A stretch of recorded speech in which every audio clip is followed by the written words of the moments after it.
Hi guys, today we're at San Antonio, Texas, and we are going to visit a cave. And you know who I am. I am Chevney. Today we're going to be visiting a big, fun cave with crystals and lots of fun things to do. I'm happy you guys follow along with these guys right down this way. The ticket office will take care of you. This is the sluicing program. So you get to buy a bag of dirt and you get to put it in here, and then there's water running down the stream like this, and you put it in there and you move it around the water, and all the sand goes away, all the dirt goes away, and you get to keep all the little fossils that come in your bag. So they got all sorts of stuff. We got shark teeth, we got snails, we got emeralds, we got arrowheads, all sorts of different stuff that you can buy. That's down at the Discovery Village, okay? Okay, yeah, thank you. There's lots of stuff to do down there. You'll have a great time. Here is where you buy the tickets. There are 2 places you can go. For beginners like us, you go to Discovery. If you've been here more than one time, you can go to Hidden Passages. There are also a few places to buy food to take along for a little bit. Here is the gift shop.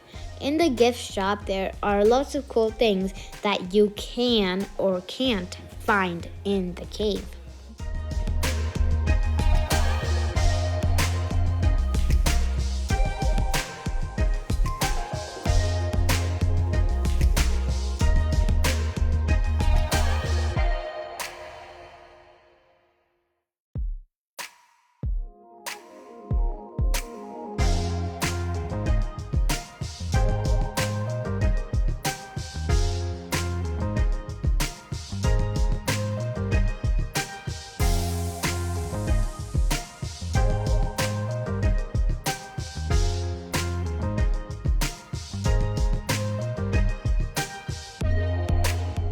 Now we need to wait in this fun area.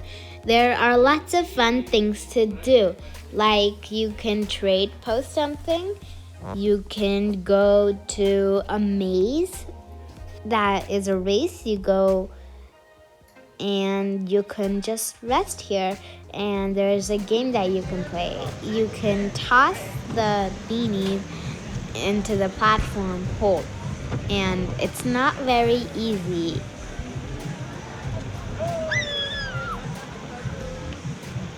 But that's not the only thing fun.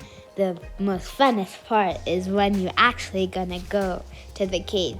It's a lot of walking, but there are lots of cool things to see. So we're gonna go down this swirly road. We finally made it to the bottom. Now we are on our way to the cave entrance. But first, we have some tour guides that we can listen to tell us more about the caves.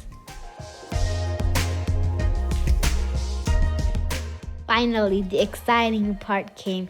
We get to go into the cave. There is some little light along the way, but it's not so much. Most of the light is from the sun through tiny cracks in the cave. Some light is from the lighting that was placed inside the cave. These are some of the formations that you can see inside the cave, and also each chamber has its own name. This chamber that we're looking at is called the St. Mary's Hall. This is one of the most narrowest part of the trip. You can see there are ligaments hanging from the ceiling. These ligaments have formed hundreds and hundreds of years old, and they're still existing throughout this day. These are some of the most oldest formations that you can find in the cave. And of course, this cave is guided. That means there are rails and paths that are smoother than the hidden passages, because this is Discovery. And there are tour guides along the way, lots of light, and not so narrow places. There are also some crystals and diamonds that you may find there, but there is not a lot. Next, we are entering one of the most biggest chambers there is in the cave. You can also take family photos here. They allow you to take, but it's one family at a time, and of course, maintaining social distance. We are going to go down another very tricky road because this road is slippery. Caused by the ligaments, because the ligaments slowly melt and they form crystals on the bottom. But that process takes millions and hundreds and trillions of years. For now, it's been a challenge going down these slippery roads because there are rails, but there are some parts where there's not rails. And it's really slippery. You can almost slide. As I was saying, the ligaments drop, and it's really, really cold water. And we don't want to slip. That's why I wear rubber shoes. And once you get about 1,000 feet from the surface, you begin to see why this cave is so old. Because it was formed in the last ice age. There are really fragile crystals and other things here that you can see that are really fragile. Because if you touch them and they break off, you may go to jail. We are almost at the bottom of the rails. They are getting super steep. I'm trying to hold on to the rails, but they're no help. They're all washed down by the drops of water from the ligaments. Here is the ligaments that came together to form a pillar. This can support many sea creatures or many land creatures. Before all this was formed, in the last ice age, the water was high. When the water levels became lower, the water left behind minerals and soil particles that make up these ligaments.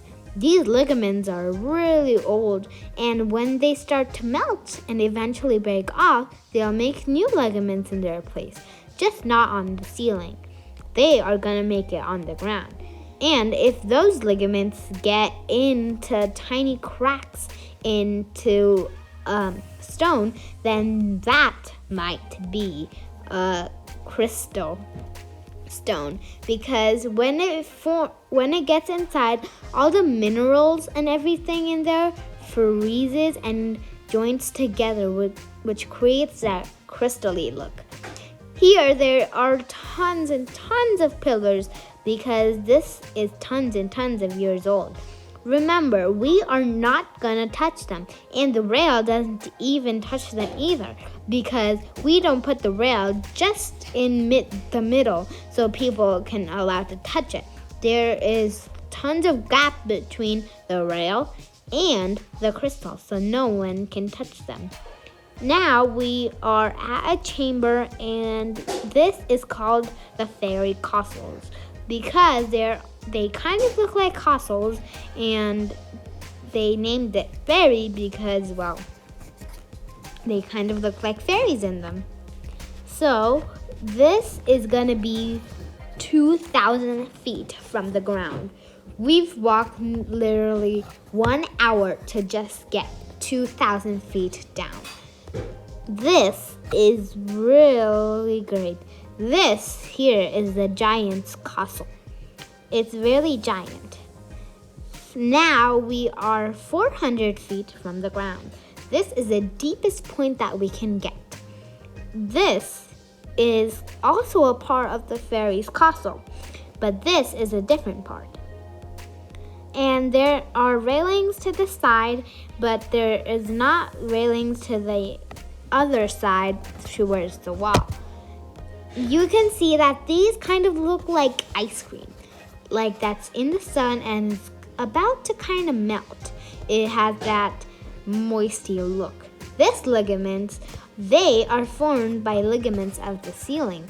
These freeze over time and they make crystals on the bottom. Also, they don't look like crystals, they're actually rock. The water goes in and the crystals get so big they burst the rock, and then the rock is soon covered with crystal. This is basically all rock. Many sea creatures died here, and so did land creatures, because as soon as the levels got lower, the sea creatures got lower and the land creatures got higher. But as soon as the levels of the water reached up, the land animals began to die and the sea animals began to thrive. It's kind of like a fair for all. One time they die, one time this die. Due to that, the land animals figured out how to work this situation. Even if the water is high or low, they were gonna go in the little holes on the top, and the water levels can't reach that far. So the land and the sea animals could do a fair share. But the sea animals were in big trouble. The water was going out and in, so the sea animals needed water to breathe. This is why they only lived in the sea. Here are some more pillars. They are really long. They are attached to the ceiling. And you can see that they look a little crabby. Back in the Ice Age, they were smooth. They weren't all lumpy and everything because they are millions of years old. Here is a crystal that was shined with light. They are big pillars. This is actually one of the most biggest parts of the cave because it is so big, the pillars and everything. They call this the King's Castle because it kind of looks like a castle. And castles, kings and queens and princesses and princes live in them, right?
If you like this video, please make sure to like, share, and subscribe.